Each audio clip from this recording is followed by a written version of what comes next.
So guys आज की इस वीडियो में अपन एक इम्पोर्टेंट मैथ के टॉपिक के बारे में बात करने वाले हैं और वो टॉपिक है मेंसुरेशन 3D में प्रिज्म और पिरामिड। अभी जो सीपीयू को एग्जाम हुआ है वहाँ पे प्रिज्म और पिरामिड के हर शिफ्ट में 2-3 क्वेश्चन पूछे जा रहे हैं। तो इस कारण से ये टॉपिक इम्पोर्टेंट है और आने वाले एग्जाम्स में भी यहाँ से क्वेश्चन बनने की पूरी संभावना है। तो आज की इस वीडियो में अपन प्रिज्म और पिरामिड के सभी इंपॉर्टेंट फार्मूलाज और जो इस पे PYQs बने अभी लेटेस्ट में उनके बारे में बात करने वाले हैं। तो फर्स्ट ऑफ ऑल अपन बात करते हैं कि इनकी आकृतियों के बारे में। तो प्रिज्म की आकृति में क्या होता है कि पेन सेलेक्ट कर लेता हूँ मैं एक बार। प्रिज्म की आकृति में होते हैं दो बेस, एक तो ये सामने वाला और जस्ट एक इसके पीछे। और इन बेस के जितने भी शीर्ष हैं उनको आपस में मिला देने पर जो आकृति बनेगी वो होती है प्रिज्म। और पिरामिड में ध्यान रखना है कि बेस एक ही होता है और बेस के ऊपर एक पॉइंट होता है, उस पॉइंट को बेस के सभी शीर्षों से मिलाने के बाद में जो आकृति बनती है वो होती है पिरामिड की आकृति। तो अब आकृति देखकर तो आप पहचान जाओगे कि प्रिज्म कौन सा और पिरामिड कौन सा है। अब इनके फॉर्मूलाज के बारे में बात करें तो सबसे पहले प्रिज्म के ये 3 फॉर्मूला इंपॉर्टेंट है।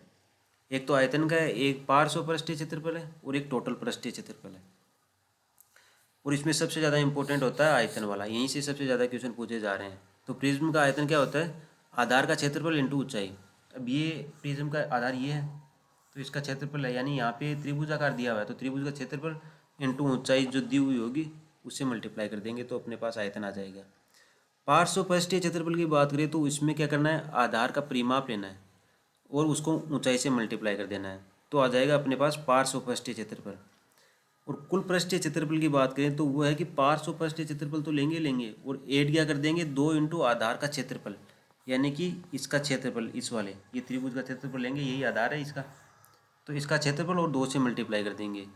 2 से मल्टीप्लाई क्यों करेंगे? क्योंकि एक तो ये सामने वाला आधार है और एक ही सेम इसके पीछे होगा तो 2 आधार हो गए, इसलिए यहाँ पर 2 से मल्टीप्लाई कर दिया। तो ये 3 फॉर्मूले, इन तीनों को ध्यान में रखना है, यहाँ से क्वेश्चन पूछे जा रहे हैं। नेक्स्ट बात करते हैं अपन पिरामिड की। पिरामिड में भी ये 3 इंपॉर्टेंट फॉर्मूलाज हैं। सबसे पहले आयतन का, और इसमें भी आयतन वाला इंपॉर्टेंट है। जो पिरामिड के क्वेश्चन बन रहे हैं वो आयतन से सबसे ज़्यादा बन रहे हैं। तो इसका आयतन ध्यान रखना है 1/3 आधार का क्षेत्रफल इंटू ऊंचाई। ऊंचाई कौन सी लेनी है? ये जो परपेंडिकुलर लेंथ है, जो परपेंडिकुलर हाइट है वो लेनी है। इसमें 2 हाइट होती है, एक तो ये परपेंडिकुलर, एक ये तिरछी हाइट। तो जो अपन वॉल्यूम में जो हाइट काम में लेते हैं, ऊंचाई काम में लेते हैं, वो ये परपेंडिकुलर लेते हैं। लंबवत दूरी होती है ना, वो काम में लेते हैं। पार्श्व पृष्ठीय क्षेत्रफल का फॉर्मूला क्या है? 1/2 आधार का परिमाप इंटू तिरछी ऊंचाई। तिरछी ऊंचाई भी बताई थी, ये वाली होती है। तो एरिया में ध्यान रखना है कि तिरछी वाली ऊंचाई काम में लेते हैं और आयतन में लंबवत ऊंचाई होती है ना, ये वाली काम में लेते हैं। तो पार्श्व पृष्ठीय क्षेत्रफल देख लिया। अब देखते हैं टोटल पृष्ठीय क्षेत्रफल। टोटल पृष्ठीय क्षेत्रफल में क्या लेंगे कि पार्श्व पृष्ठीय क्षेत्रफल है उसमें ऐड कर देंगे आधार का क्षेत्रफल। क्योंकि देखो प्रिज्म में आधार का क्षेत्रफल के आगे 2 लगाया हुआ था, मतलब 2 से मल्टीप्लाई किया हुआ था, लेकिन यहाँ पे 2 नहीं है क्योंकि यहाँ पे आधार एक ही होता है। इसलिए ये बात ध्यान में रखना कि यहाँ पे 2 से मल्टीप्लाई नहीं करेंगे कुल पृष्ठीय क्षेत्रफल में, ओनली आधार का क्षेत्रफल प्लस पार्श्व पृष्ठीय क्षेत्रफल, ये होता है टोटल सरफेस एरिया। शॉर्ट में TS लिख देते हैं क्योंकि इंग्लिश में टोटल सरफेस एरिया बोलते हैं, और पार्श्व पृष्ठीय क्षेत्रफल को लेटरल सरफेस एरिया बोलते हैं, शॉर्ट में LSA बोलते हैं। तो ये 3 फॉर्मूले इसके हो गए। अब इन पे जो क्वेश्चन बने हैं उनके बारे में बात करने वाले हैं। ये कॉन्सेप्ट और ध्यान में रखना है, यहाँ से डायरेक्ट क्वेश्चन पूछा जा रहा है। अगर आपको प्रिज्म और पिरामिड, ये प्रिज्म और पिरामिड का जो आधार का क्षेत्रफल है और ऊंचाई दोनों समान हो तो इन दोनों के आयतनों का अनुपात क्या होगा? 3:1 होगा। तो ये बात ध्यान में रखनी है। और इस पे ये क्वेश्चन लेटेस्ट एग्जाम यानी CPO में पूछा गया। ये प्रिज्म और पिरामिड दिया हुआ और उसका बेस एरिया सेम दिया हुआ है 30 सेंटीमीटर स्क्वायर, हाइट दी हुई है 9 सेंटीमीटर और वॉल्यूम का एरिया पूछ रहा है। तो अभी मैंने बताया था 3:1 होगा, तो इसका आंसर क्या हो जाएगा? B हो जाएगा। नेक्स्ट बात करते हैं अपन, ये क्वेश्चन है समकोण पिरामिड दिया हुआ है एक, उसका आधार का क्षेत्रफल दिया हुआ है 57 और ऊंचाई दी हुई है 10 और पूछ रहा है आयतन क्या होगा। तो पिरामिड का आयतन क्या होता है? 1/3 आधार का क्षेत्रफल इंटू ऊंचाई होता है। आधार का क्षेत्रफल यहाँ पे 57 दिया हुआ है और ऊंचाई यहाँ पे 10 दी हुई है, तो ये 3 से कट जाएगा 19 बार, तो यहाँ पे बच गया 19 इंटू 10 इजिकल्स टू आ गया 190। इसका सही उत्तर हो जाएगा A।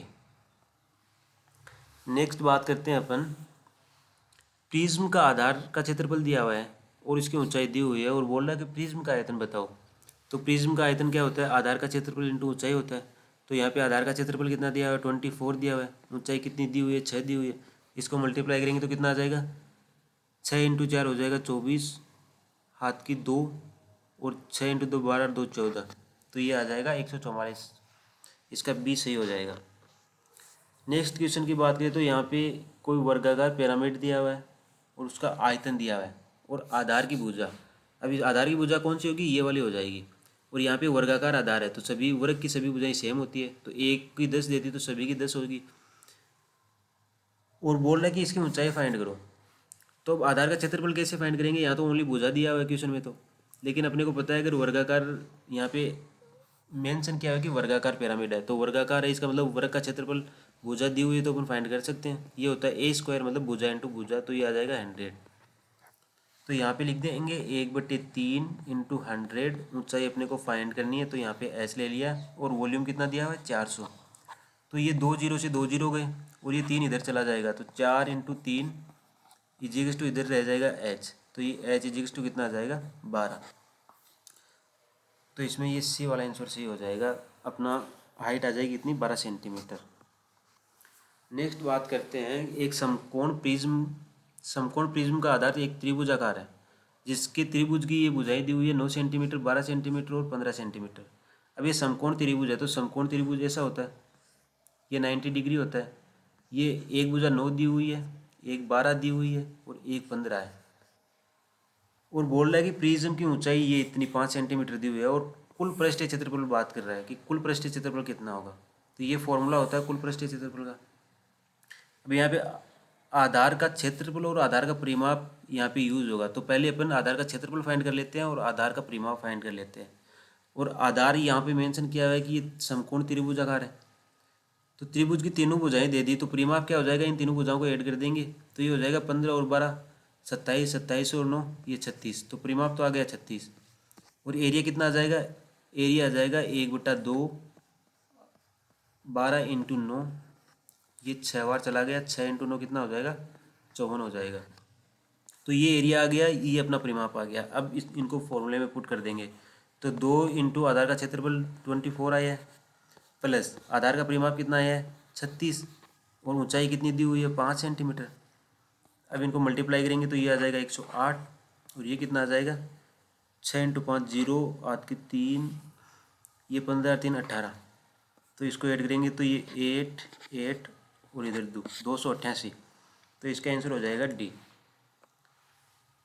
और ये क्वेश्चन आपको इसका आंसर कमेंट बॉक्स में देना है। ये जो अपन ने सबसे पहले जो कॉन्सेप्ट बताया था, मतलब पढ़ा था कि जिस 3:1 जिसका वॉल्यूम आया था कि मतलब प्रिज्म और पिरामिड के अगर बेस एरिया सेम हो और ऊंचाई भी सेम हो तो उनका जो आयतन है वो इस अनुपात में आता है।